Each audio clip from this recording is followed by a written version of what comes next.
All right, so now we're going to talk a little bit about routines, habits, and reward. So when we look at our behavior, um, oftentimes our behavior falls into patterns known as routines or habits. And, for a while, we always thought of habits as these things that were, pretty conscious. Maybe they were a bit unconscious.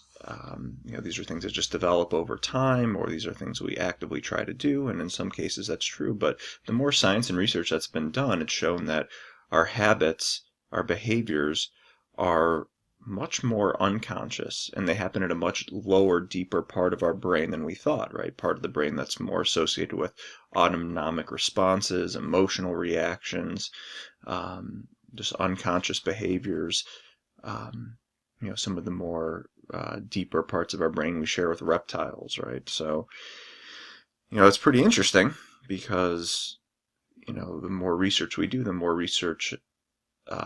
ways that we know how you can go ahead and start making changes in your life. And so the research has shown that a habit is broken down into three parts, right? The first one, as you can see here, is a cue, and then a routine, and then a reward. Now, what does that mean? So a cue is like a stimulus, right? It's something that prompts us to do the routine.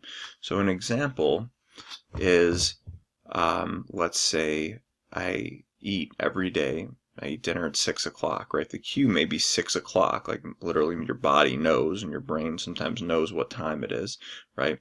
Or it could be, the cue could be getting home, walking through the front door after work. First thing that I do is I grab dinner, right? So all of a sudden I open the door, I'm hungry, I have that cue. The routine is I eat, and the reward is that I'm full, right? This works in a lot of different ways, and I tell people to think about sometimes like when you wake up at the same time every day, right? Even if you set an alarm or not, right? If you're used to waking up at the same time, it's pretty amazing how much our bodies know what time it is, right? Or sometimes if you throw that off, right? Or if you even on a Saturday, you wake up at the same time, even though you want to sleep in. That's an example. Sometimes if you're driving home from work, I tell people, you ever drive home from work, and usually you take the same route every time, and you get in the car, you turn the keys, and all of a sudden you just kind of space out, and you end up, you're home all of a sudden. It's like your brain was on autopilot and you just drove the whole way without thinking about it, right? That's kind of a habit loop as well, right? With the cue is, as you drive, you see stop sign, tree, street, right? And you start, and your brain just takes over and starts to do the routine, and then the reward is you start getting home, right? The right way that you need to go. Right, so there's a lot of examples of this, and even if we're talking about drinking, right, a cue to drink could be when I get home from work, when I'm out with friends, when there's a football game on, right? There's this cue. The routine is to then drink, and then the reward is usually it's something secondary. It's not just, I feel good from getting drunk. There's usually a secondary reward that's actually more primary. It could be like, I'm having fun with friends. I'm getting social interaction by doing this. I'm feeling connected. Right? It's not just I get a dopamine response, right? That is rewarding, right? But those things all kind of come together to make this rewarding kind of habit loop, right? And what the research says is that, the routine is the behavior. So if you want to change that, you have to find a behavior that comes from the same cue, that comes after the cue, and that you get the same reward for, right? So an example I give out of my own life to help highlight this is that I used to smoke, okay? And I wanted to quit cigarettes. And I'd quit things before, so I kind of knew that, I didn't know about this habit loop, but I knew that if I wanted to have a good chance at quitting, I had to find something else. I had to find something to replace it. I had to find a new routine. So I thought about, okay, well, when are the times that it's the hardest for me not to smoke? And for me, it was after a meal. It was like I'd eat a meal, and immediately after I'd want a cigarette. And I was asking myself, well, why is that? What's so good about a cigarette after a meal? And usually it's because you get that full feeling. We kind of talked about that before with binge eating, which I admitted I like to do. And you get that full feeling, and then you have a cigarette, and it kind of calms your stomach down. And then, it also, you kind of get a little bit of a pep, and you feel like ready to go. All right. So get a little jolt of energy, get your stomach settled. And so every time, it was like clockwork. Every time I felt full, my brain would say, have a cigarette, and then I would do it, and then that would be the reward. So I knew I needed to replace cigarettes. So I was like, okay, I have to find something that when I get that cue will give me the same reward. And so I thought, okay, well, what could help settle my stomach? Oh, I know that sometimes people drink like coffee or tea or something with hot water after a meal. It helps them digest. So, okay, so maybe I'll drink coffee. I like coffee, but then I'm like, okay, well, I'm kind of sensitive to caffeine, and so I'm like, if I'm drinking coffee after every meal, like I'm not going to be able to sleep. I'm going to be an absolute lunatic. So I was like, okay, well, maybe I could drink tea. Problem was, I hated tea. I thought it was just kind of this gross tasting flavored water. But I found one that I kind of liked, and so I started doing that. I would drink tea after, especially lunch and dinner. I would drink tea. In the morning, I'd drink some coffee, right?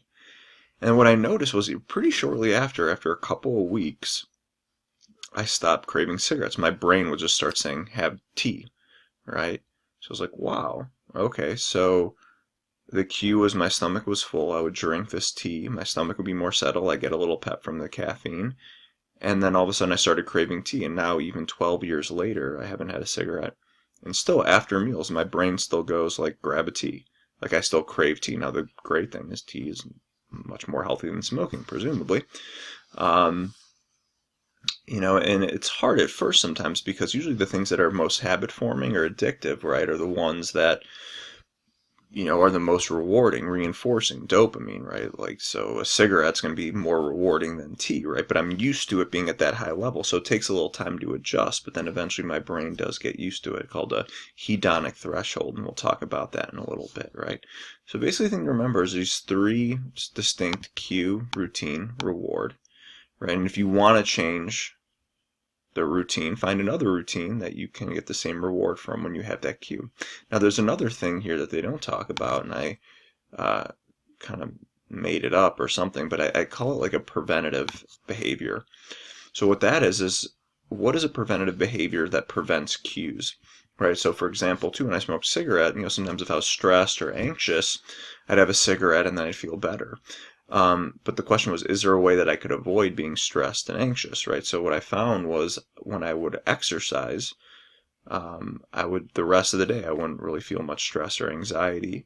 And then therefore I wouldn't want to smoke as much. So then my smoking decreased because of when I had exercise every single day, right? So the preventative here was exercise, therefore I wouldn't have the cue and wouldn't need as many routines to replace that, right? So I'd say for one bad habit, it takes like 5 good habits, right? So when I quit smoking, I had to start drinking tea, I had to start working out, making some other changes, right? So it could take multiple behaviors to replace one bad one. But I think the important thing here to recognize is, well, what's the reward here? What am I looking for, and what other ways can I get it? And I think sometimes just knowing that makes it easier to change. So I think an exercise here that I'd like you to do is think about whatever substance-related thing brought you here and think about what the cue was. Like, what are the times that you wanted to drink or use, and what was the routine for that, and what was the reward? And not just feeling good or feeling drunk or whatever, but what did you get out of it? Was it a social connection? Was it feeling less anxiety in groups or whatever it is? Was it just having something in your hand to hold on to? So think about what that habit loop was for you, and then maybe write down 1 or 2, if you could think of what were the cues, the routines, and the rewards for that. All right, let's move on. So we talked about in a few different sections about reward, about intoxication, why things feel good, why is it that we do the things that we do, right? And it's all neurochemical, right? So our brain we have multiple neuroconnections that all communicate with chemicals, right? All the feelings that we get, the experiential, it all comes from different types of brain chemicals. But when it comes to addictive substances, there's, they all release different chemicals, right? That's why drunk feels one way, cocaine feels another, coffee, nicotine, they all feel different because they release different receptors, right? That make you feel differently, right? All mostly good feeling, but they all affect you in a different way. Now, the thing, though, that they all have in common and what makes them addictive is they all release one specific chemical together, which is dopamine, right? That's kind of it's the feel-good chemical. It's the one that it's our brain telling us more of this, right? This is, this is what we need. This is good for survival. And I ask people here, what if you were on a desert island, right? And there was some lettuce sitting out in a bowl, some fresh lettuce. I don't know where it came from, but it's sitting out in a bowl. And then there's a nice fresh chocolate cake, and you're starving. Which one do you think you're going to first, right? Well, some people are like, well, I'd like to stay healthy on the island. I'm like, no. You're starving. You're going to go with the cake, right? And I said, well, why is that? Like, why, or even just in general, why is it usually more pleasurable to eat cake than it is just straight up lettuce, right? And people think about it. And, really, it's because of survival. If I'm on that island, I need more calories, right? So it's going to be more reinforcing. It's going to feel better if I eat the cake or something fatty, salty, whatever, something with higher calories, so that I could survive. It's my brain's way of telling me, survive. All right. If you do this, you are more likely to survive than if you do not. And it kind of goes back to that binge eating that we talked about before.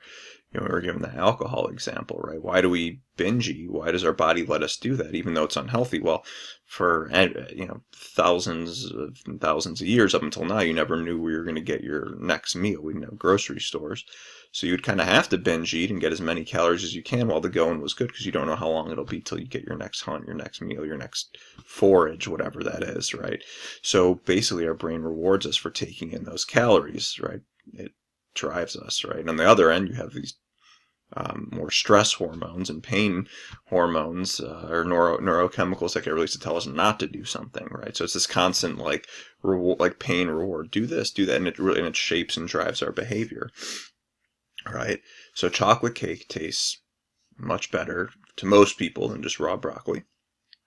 I like raw broccoli, but it's whether it's cake is your thing or a different dessert, or it's a big juicy steak, with a buttery finish to it, that's usually going to be more reinforcing than the other.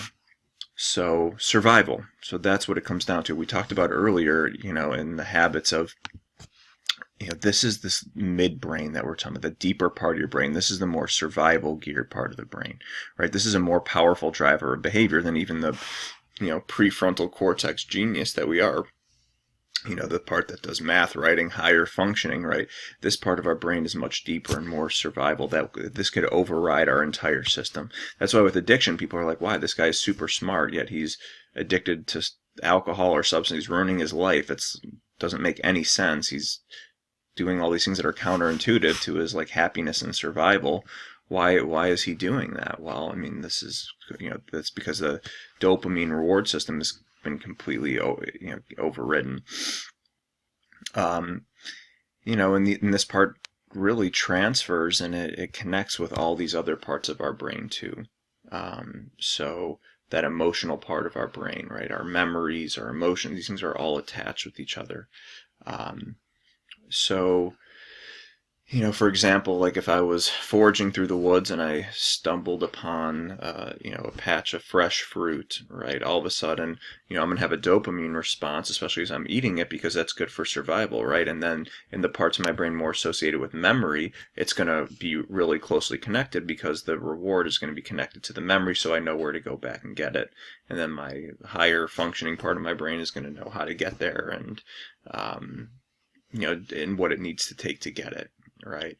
So, when it comes to substances, that's what's going on, is you're getting this really powerful release, right? And what's happening with substances, it's not the alcohol, it's not the cocaine that's doing it. What it's doing is it goes to your brain and it releases these natural chemicals that are already there. It tricks your brain into releasing them. Therefore, the further you go down the addiction path, the more your brain associates these things with survival, right? So basically your brain, if you stop using, thinks you're going to starve, like you're going to die. If your prefrontal knows that's not true, but again, this is more powerful often for behavior. This part of your brain has to regulate this part if possible, but this, when it wants to take over, and it does, it's really hard. It's like a tiger. It's like trying to cage a tiger. It's like Siegfried and Roy. Right, this is these are the trainers, and this here is the tiger, and you can manage it. If you do the right things, you can manage this to the best of your ability. But if that tiger wants to lash out, you're at its mercy. So, So when it comes to, addiction, the further you go down, that's why sometimes people, when they crave a substance, they're willing to risk their life, they're willing to not eat, give up everything, and that's how powerful it is. It's even more powerful than even food is sometimes, and that's kind of crazy to think about. And that's where I think the difference with addiction is, and family members, they don't understand, and like, how could they be doing this? Well, it's like, imagine if you were starving. Like, imagine if someone took your food away. You'd be freaking out, and you'd be doing everything you could to eat. The only difference is you actually need to eat to live, but your brain doesn't really know that. That deeper part of your brain doesn't know that. Of course, you know that I don't need heroin to survive, but your body and lower brain acts accordingly. So it's just something to think about, too, especially as it relates with habits as well, of what are the rewards that you're getting from doing it. And, we talked about that hedonic threshold, right? Where, if I'm, you get that dopamine concentration, right, from things like sugar, caffeine, heroin, meth, is probably the highest one, is like meth and then heroin.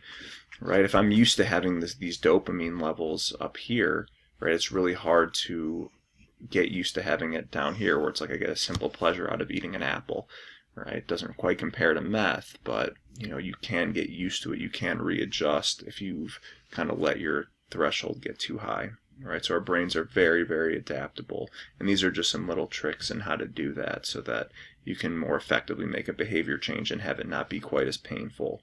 Because it is hard, right? Anyone who's gone on a diet, will tell you, who's tried to make any change like that, quit smoking, how difficult it really can be.